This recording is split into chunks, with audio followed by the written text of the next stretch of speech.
Assalamualaikum warahmatullahi wabarakatuh. Perkenalkan, nama saya Yudhistia Ayu Kusumawati, SSN MDS. Saya dosen tetap Prodi Desain Komunikasi Visual Universitas Bina Nusantara, Kampus Kota Malang. Pada kesempatan kali ini saya ingin menyampaikan terkait mata kuliah yang saya ampu sesuai dengan bidang kepakaran saya, yaitu mata kuliah typografi. Mata kuliah ini disusun untuk mahasiswa semester 2 DKV dengan kode mata kuliah DSGN 6818006.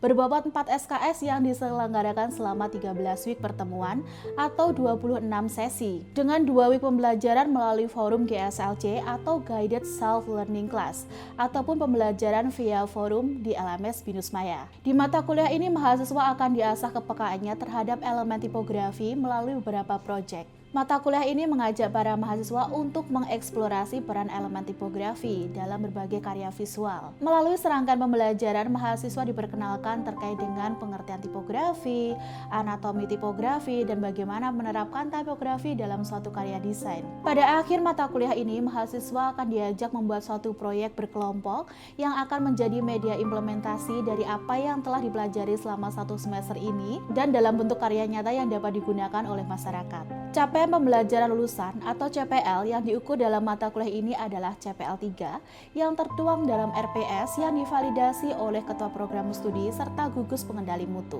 Setelah berhasil menyelesaikan mata kuliah ini, mahasiswa akan mencapai 3 CPMK, yaitu CPMK 1 memberikan contoh kosakata dan sintaksis dasar dari mikrotipografi. Selanjutnya untuk CPMK 2, penerapannya mahasiswa bisa menerapkan kosakata dan sintaksis dasar mikrotipografi pada tugas desain tertentu. Lalu yang terakhir CPMK 3, analisis di mana mahasiswa mengkaitkan berbagai kosakata sintaksis mikrotipografi dalam bentuk ekspresi yang relevan. Learning strategis yang diterapkan pada mata kuliah ini dan pembelajaran dalam mata kuliah ini yaitu project work, brainstorming, lecture, individual assessment, observation, dan juga eksperimen. Metode pembelajaran yang digunakan pada mata kuliah ini menggunakan flip class sehingga pusat kelas tidak lagi di dosen melainkan di mahasiswa. Sehingga mahasiswa dapat dengan mudah bisa melakukan eksplorasi ide dan gagasan serta mahasiswa bisa melakukan eksperimen dan dipandu oleh dosen pengampu. Sedangkan untuk model ujian yang dilakukan merupakan ujian bersifat project based exam yang memberikan mahasiswa cukup waktu untuk bisa mendevelop karyanya sehingga menjadi karya yang siap untuk dipublikasikan. Untuk textbook yang digunakan pada mata kuliah ini, mahasiswa bisa menggunakan karya dari Rob Carter, Sandra Meksa et al. Tahun 2018 yang berjudul Typographic Design, Form and Communication, New Jersey, John Wiley & Son.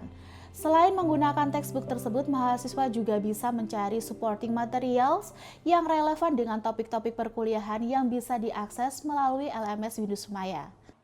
Oke, baik, selamat pagi teman-teman semuanya. Pagi. Apa kabar teman-teman? Lama nggak ketemu ya. Oke guys, pagi ini kita akan mempelajari mata kuliah typografi ya. Hari ini kita memasuki week 13, artinya teman-teman akan segera berakhir masa studi kalian di semester ini. Dan untuk materi kali ini kita akan belajar mengenai typesetting in typographic medium. Nah, untuk mata kuliah ini mempersiapkan kalian ya, nanti untuk persiapan UAS kalian. Jadi nanti kita akan membuat satu buah buku ya teman-teman ya untuk UASnya. Untuk kita membuat suatu buku, jadi sebelum kita memulai membuat buku, apa sih yang teman-teman persiapkan? Apa ready kira-kira? Apa yang kamu siapkan sebelum kamu membuat suatu buku atau membuat suatu page design? Ide. Oke, ide. Yang lainnya mungkin Mira? Isi kontennya. Ada yang lain mungkin teman-teman? Nevan? Oh, kamu? Konsep. Oke, Nevan apa Nevan? Brainstorming idea. Oke, Nimai barangkali?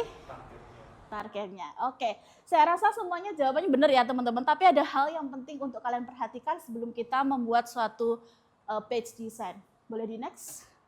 Nah, ada 4 tahapan ya teman-teman dalam nanti teman-teman mempersiapkan dalam membuat suatu buku.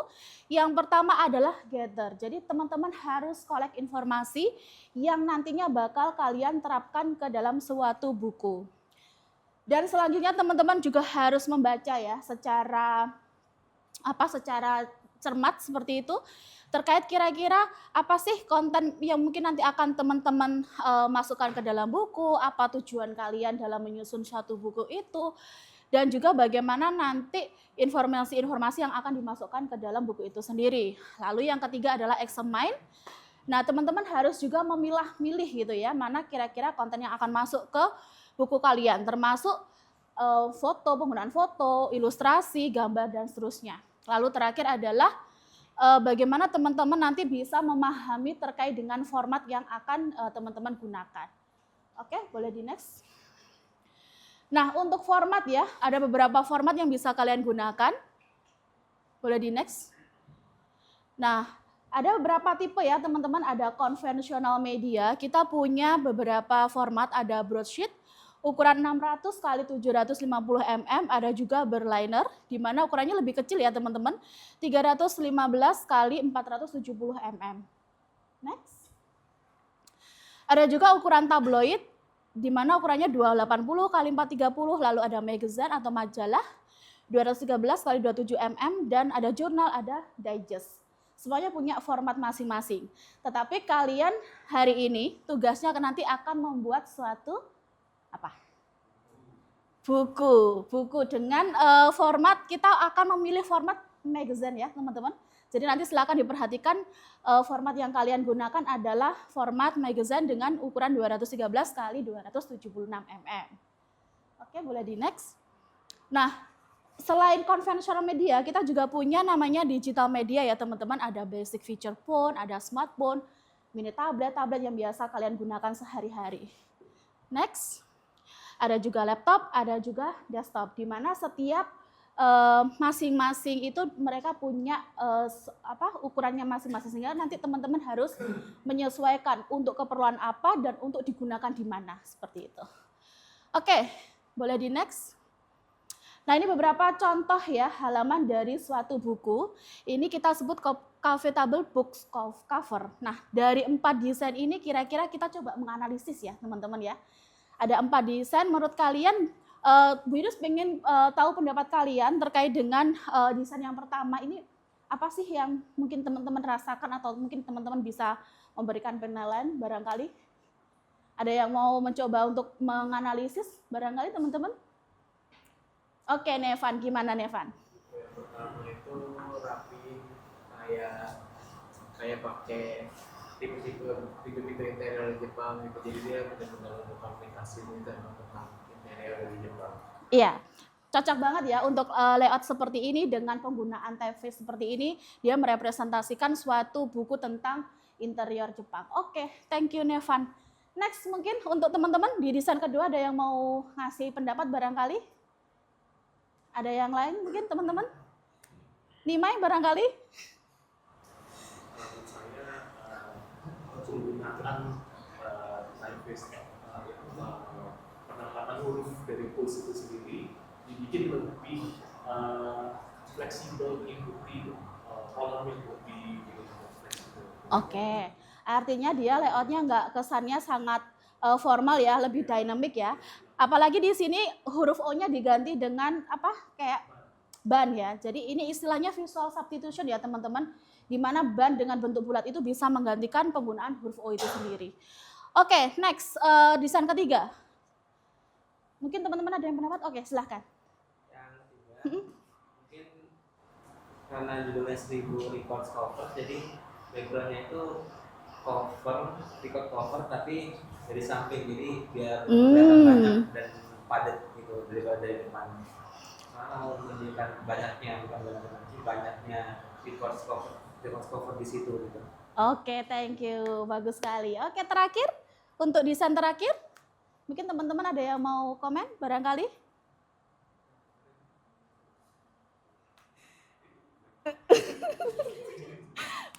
Arka mungkin?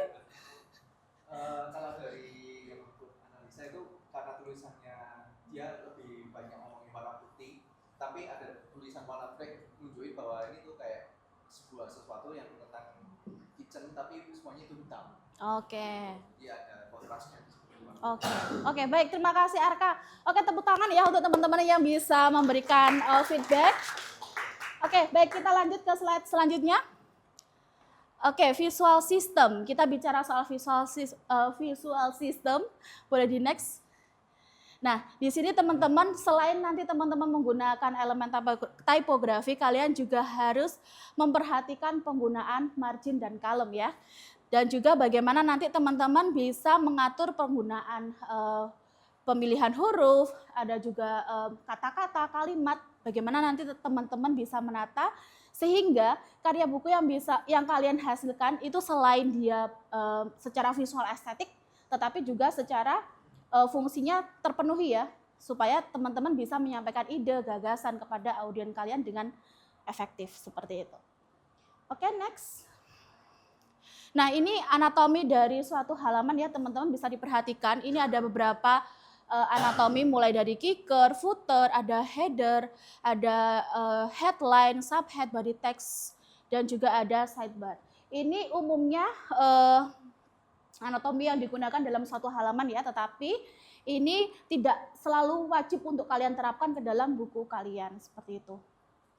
Oke, boleh dilanjutkan. Nah, margin itu terkait dengan pengaturan ya teman-teman, pengaturan layout kalian, boleh di next Pak. Nah, untuk margin ini teman-teman juga harus perhatikan ya terkait head-nya, gutter-nya, tail dan back-nya. Nah, ini sangat penting ya teman-teman untuk diperhatikan karena ini nanti untuk menghindari kalian ketika teman-teman melakukan kesalahan dalam pengaturan margin, artinya beresiko sekali kalau konten kalian mungkin nanti bisa kepotong ketika nanti teman-teman cetak. Jadi teman-teman harus benar-benar memperhatikan terkait dengan penggunaan margin itu sendiri. Oke, next. Boleh di next aja nggak? Next lagi nggak? Oke, selanjutnya kita bahas mengenai column. Oke, boleh di next. Nah, teman-teman juga harus mempertimbangkan penggunaan column. Kalian dalam satu halaman bisa menggunakan 1 column, 2 column, ataupun 3 column. Kalau 1 column itu kesannya halaman kalian akan semakin padat gitu ya, karena terlalu banyak teks. Tetapi ketika teman-teman akan menerapkan 2 column, 3 column, maka halaman kalian mungkin akan lebih clean gitu, karena sudah dikelompokkan informasinya berdasarkan column sehingga tidak istilahnya too much information di dalam satu halaman kalian. Oke, boleh di next Pak. Oke, umumnya dalam satu paragraf itu mengandung 7 sampai 10 kata ya dalam setiap baris. Jadi mungkin nanti teman-teman juga bisa menentukan seberapa banyak kata yang nanti teman-teman gunakan dalam satu paragraf. Langsung tugas saja boleh nggak ya? Yang ready to go. Oke, demikian materi yang bisa Widi sampaikan di pagi hari ini. Teman-teman siap untuk bikin buku? Siap? Kok lemes banget sih guys? Siap bikin buku? Oke, baik. Informasi ini bisa kalian dapatkan di beberapa sumber yang bisa kalian baca secara mandiri ya teman-teman. Next slide. Nah, ini bisa kalian baca sumbernya, bisa kalian dapatkan informasinya di library ataupun kalian bisa cari secara mandiri. Oke, untuk selanjutnya kita punya assignment 5 ya teman-teman. Next. Nah, assignment 5 ini teman-teman dalam satu kelas ini sudah menentukan kira-kira kita hari ini akan membuat suatu buku ya. Buku di mana nanti teman-teman harus menerapkan, harus memilih salah satu culture yang ada di sekitar kita. Gitu. Jadi nanti teman-teman harus mengerjakannya sesuai dengan culture yang sudah teman-teman pilih sehingga nanti teman-teman bisa merealisasikan ke dalam suatu buku. Oke, kira-kira sebelum kita akhiri pertemuan kita hari ini, adakah pertanyaan teman-teman? Ayo tanya guys. Oke. Gimana nih Mai? Iya. Iya, margin. Kira untuk menentukan margin yang enak itu gimana? Oke, kalian bisa ini ya mungkin Bu Yudis mungkin akan agak skip ya terkait dengan materi. Jadi teman-teman umumnya kalian bisa menggunakan margin 4336. Jadi itu mungkin rumus yang bisa kalian terapkan, tetapi itu tidak menutup kemungkinan teman-teman bisa menentukan margin kalian sendiri. Tergantung juga format yang akan kalian gunakan, apakah dia bentuknya portrait atau mungkin dia bentuknya square seperti itu. Jadi tidak ada rumus pakem untuk bisa menentukan margin yang baik harus seperti ini. Tetapi kembali lagi ke kebutuhan teman-teman sekalian. Oke, cukup? Ya, Nevan boleh? Kalau gitu, tadi kan seperti tunjukin